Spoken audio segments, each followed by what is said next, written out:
पाकिस्तान के लाहौर में serial blast हुआ है। शहर में सुनाई दी है तेज धमाकों की आवाजें, एक के बाद एक कई धमाके। वॉल्टन एयरपोर्ट के पास धमाकों से हड़कंप। गोपाल नगर और नसीराबाद इलाके में धमाकों के बाद मची अफरा तफरी। पुंछ सेक्टर में पाकिस्तान की लगातार गोलीबारी में एक भारतीय जवान शहीद हो गए हैं। शहीद जवान का नाम लांस नायक दिनेश कुमार है। पाकिस्तान 14 दिनों से लगातार सीज फायर का उल्लंघन कर रहा है। एलओसी पर कश्मीर के कुपवाड़ा, बारामूला, उरी और जम्मू के अखनूर इलाके में पाकिस्तानी सेना ने फायरिंग की है। भारतीय सेना ने गोलीबारी का माकूल जवाब दिया है।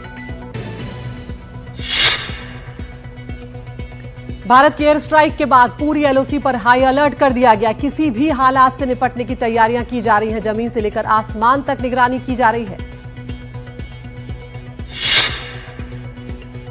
पाकिस्तान पर एयर स्ट्राइक के बाद भारत के सभी सीमावर्ती राज्यों में हाई अलर्ट घोषित है। राजस्थान में भी हाई अलर्ट है। राजस्थान के जोधपुर, किशनगढ़ और बीकानेर एयरपोर्ट पर सभी फ्लाइट्स ऑपरेशन बंद रखे गए।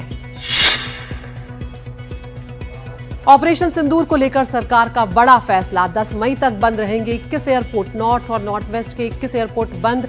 इन 21 एयरपोर्ट से उड़ानें संचालित नहीं होंगी। आतंक के खिलाफ इस ऑपरेशन को ऑपरेशन सिंदूर का नाम दिया। जो महिलाओं का गहना होता है जिसे पाकिस्तानी आतंकियों ने उनके माथे से छीन लिया, तो ऑपरेशन को अंजाम तक पहुंचाने के बाद विदेश मंत्रालय ने अपनी प्रेस ब्रीफिंग में सेना की 2 महिला अफसरों को शामिल किया। भारतीय एयर स्ट्राइक में हिजबुल मुजाहिदीन का सबसे पुराना ट्रेनिंग सेंटर तबाह हो गया। हिजबुल के आतंकी सेंटर में न सिर्फ आतंकियों को ट्रेन किया जाता था, बल्कि ये इतना बड़ा था कि इसमें करीब 200 मुजाहिद आतंकी जो हैं वो रह सकते थे।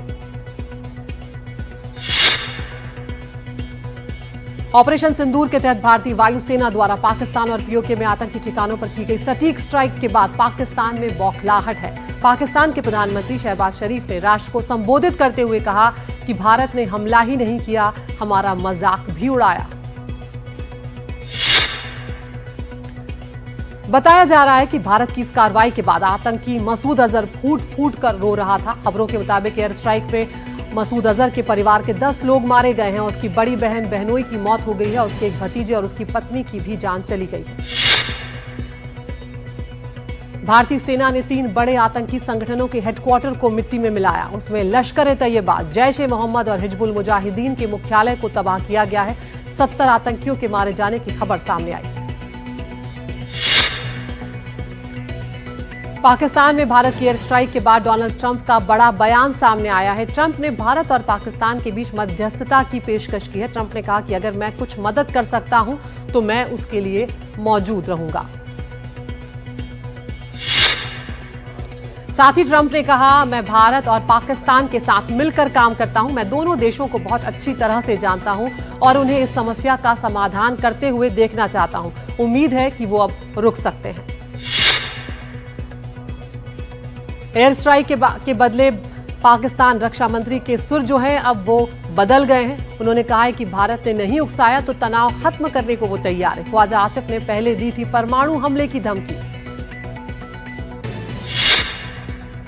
ऑपरेशन सिंदूर के बाद हुई कैबिनेट की बैठक। रक्षा मंत्री राजनाथ सिंह ने दी ऑपरेशन की पूरी जानकारी। प्रधानमंत्री नरेंद्र मोदी ने कहा कि ये तो करना ही था, पूरा देश हमारी तरफ देख रहा था। भारत के एयर स्ट्राइक के बाद लश्कर-ए-तैयबा के तबाह हेडक्वार्टर की तस्वीरें सामने आई हैं। पाकिस्तान के मुरीदके में है लश्कर का हेडक्वार्टर। भारतीय सेना की एयर स्ट्राइक के बाद पाकिस्तान के बहावलपुर से भी सामने आई तबाही की तस्वीर। पूरी तरह से तहस नहस नजर आया आतंकियों का ठिकाना। भारत ने बुधवार की सुबह पाकिस्तान पर मिसाइलें दागी। स्ट्राइक के बाद पीओके में कई इमारतें क्षतिग्रस्त हुई हैं। मुजफ्फराबाद में भी दुश्मन के ठिकाने नष्ट किए गए। लश्कर-ए-तैयबा का संगठन द रेजिस्टेंस फ्रंट का प्रमुख कश्मीरी शेख सज्जाद गुल पहलगाम आतंकी हमले का सरगना है। अधिकारियों ने बुधवार को ये जानकारी दी है। उन्होंने कहा है कि एलईटी के संरक्षण में पाकिस्तान के रावलपिंडी शहर में छिपे हुए गुल को सज्जाद अहमद शेख के नाम से भी जाना जाता है और वो कई आतंकी हमलों का सूत्रधार रहा है। पुंछ में नियंत्रण रेखा से सटे गांव पर पाकिस्तानी सेना की बमबारी में 13 लोगों की मौत हो गई। 50 से ज्यादा लोग घायल हैं जिनका इलाज किया जा रहा है। ऑपरेशन सिंदूर पर गृह मंत्री अमित शाह का बयान सामने आया। उन्होंने कहा कि हमें अपनी सेना पर गर्व है, हमले का मुंहतोड़ जवाब देने के लिए हम प्रतिबद्ध हैं। ब्रिटेन के प्रधानमंत्री कीर स्टारमर ने भारत और पाकिस्तान के बीच बढ़ते तनाव पर गंभीर चिंता व्यक्त की है। उन्होंने कहा कि ब्रिटेन दोनों देशों के साथ तत्काल बातचीत कर रहा है।